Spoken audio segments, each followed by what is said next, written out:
नमस्कार मित्रांनो, मी अविनाश चौरे मराठी कट्टा चॅनलवरती तुमचं स्वागत करतो। या ठिकाणी बघा बृहन्मुंबई महानगरपालिकेमध्ये जागा सुटलेल्या आहेत। आपण या ठिकाणी सार्वजनिक आरोग्य खातं हे तर याच्या जागा सुटलेल्या आहेत। तर आपण हे सर्व बघणार आहोत या ठिकाणी। शेवटपर्यंत बघत राहा। चॅनलवरती नवीन असाल तुम्ही चॅनलला सबस्क्राईब करा, लाईक करा आणि शेअर करत चला। चला तर स्टार्ट करूया। यामध्ये बघा जाहिरात सुटलेली आहे 10/9/2025 ला बृहन्मुंबई महानगरपालिकेमध्ये या ठिकाणी आरोग्य कार्य अधिकारी यांच्या अधिपत्याखाली विभागामध्ये या जागा सुटलेल्या आहेत।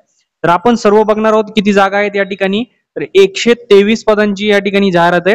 यामध्ये बघा पदनाम आणि रिक्त संख्या दिली। कंत्राटी कीटक नियंत्रण अधिकारी आहे, त्याच्या 8 जागा आहेत। कंत्राटी औषध निर्माता युनानी यांच्या 3 जागा आहेत। कंत्राटी औषध निर्माता 75 जागा आहेत। कंत्राटी नोंदणी सहाय्यकाच्या 3 जागा आहेत। कंत्राटी शस्त्रक्रियागार सहाय्यकाच्या या ठिकाणी 9 जागा आहेत आणि कंत्राटी समाज विकास अधिकारी यांच्या 25 जागा आहेत। तर टोटल मिळून या ठिकाणी 123 जागा आहेत। तुम्ही व्यवस्थितरित्या या ठिकाणी हे चेक करून घ्यायचंय। खाली बघूया या ठिकाणी बघा तुम्हाला सर्व जी माहिती आहे ती या ठिकाणी MEGM ची जी आहे वेबसाईट आहे त्याच्यावरती तुम्हाला भेटून जाणार आहे। खाली काय लिहिलंय त्यांनी, विहित अर्हता आणि अटींची पूर्तता करणाऱ्या उमेदवारांनी ऑनलाईन गुगल फॉर्म पद्धतीने भरायचा आहे। तुम्हाला या ठिकाणी बघा ही लिंक दिसत असेल, ही या ठिकाणी ब्लू कलरची, तर ही याच्यावरती गुगल फॉर्म आहे।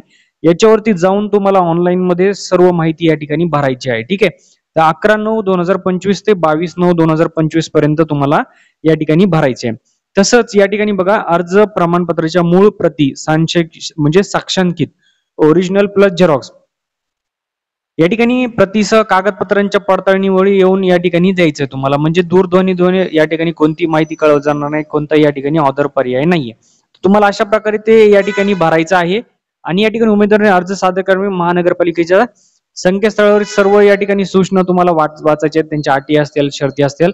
या ठिकाणी बघा वैयक्तिक जे माहिती आहे तुमची ती कुठे द्यायची आहे, तर तुम्हाला या ठिकाणी बायोडाटा दिलेला आहे। या ठिकाणी तुम्हाला तुमचा फोटो जे आहे ते चिटकवायचा आहे। तुम्हाला याची प्रिंट काढायची आहे, लक्षात घ्या।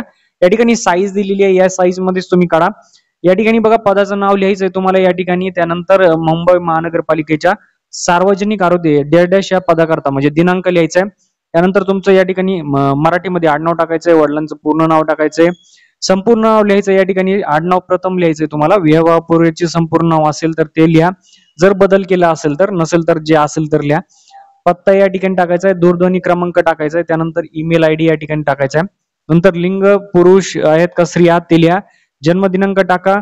नंतर या ठिकाणी तुमची खाली यायचंय शैक्षणिक अर्हता तुमची विचारलेली आहे। तर तुमचं या ठिकाणी बघा 10वी झाली असेल, 12वी झाली, पदवी झाली, पदव्युत्तर पदवी असेल तर हे टाकायचंय। विद्यापीठाचं नाव, प्राप्त गुण, पैकी टक्केवारी, मराठी आणि इंग्रजीमध्ये किती होते आणि उत्तीर्णचे प्रयत्न। ठीक आहे, ते किती प्रयत्नामध्ये तुम्ही उत्तीर्ण झालात, पहिल्याच झालात का दुसऱ्यामध्ये। तर या ठिकाणी अनुभव असेल तर तो लिहा। स्थानिक पोलीस ठाण्याचा पूर्ण पत्ता लिहायचा तुमच्या ज्या एरियामध्ये येत असेल तर। या ठिकाणी तुमचं शरीराचं सुद्धा दिलेलं आहे, उंची लिहा, फूट आणि इंच मध्ये वजन लिहायचंय। वर्ण, नेत्र, वर्ण या ठिकाणी दिलेले आहे। वैयक्तिक खूण काय असेल शरीरावरती लिहा। तुम्ही संगणकाविषयी ज्ञान आहे का, MSc झालं आहे की ते आहे की नाही, हो नाही या ठिकाणी लिहायचंय। उमेदवार सध्या नोकरी करत आहे किंवा नाही या ठिकाणी लिहा। त्यानंतर खाली या तुम्हाला उमेदवार विरुद्ध पोलीस चौकशी, न्यायालयीन काही म्हणजे केस आहे का तुमच्यावर, तर यस किंवा नो मध्ये उत्तर द्यायचे। आणि पूर्व शिक्षा काही झाली असेल का नाही ते पण यस किंवा नो मध्ये उत्तर द्या। या ठिकाणी दिनांक टाका, अर्जदाराची सही, खाली नाव आणि वरती सिग्नेचर करून टाका। तर मित्रांनो अशा प्रकारे या ठिकाणी बघा 123 पदांच्या जागा सुटलेल्या आहेत मुंबई महानगरपालिकेमध्ये। तर तुम्ही या ठिकाणी त्या भरू शकतात। या ठिकाणी जे एलिजिबल असतील ते या ठिकाणी अप्लाय करा। आणि याच्या नेक्स्ट अपडेटसाठी तुम्ही अजून चॅनलला सबस्क्राईब केलं नसेल, सबस्क्राईब करून घ्या, लाईक करा आणि शेअर करत चला। भेटूया पुढच्या व्हिडिओमध्ये, तोपर्यंत जय हिंद, जय महाराष्ट्र।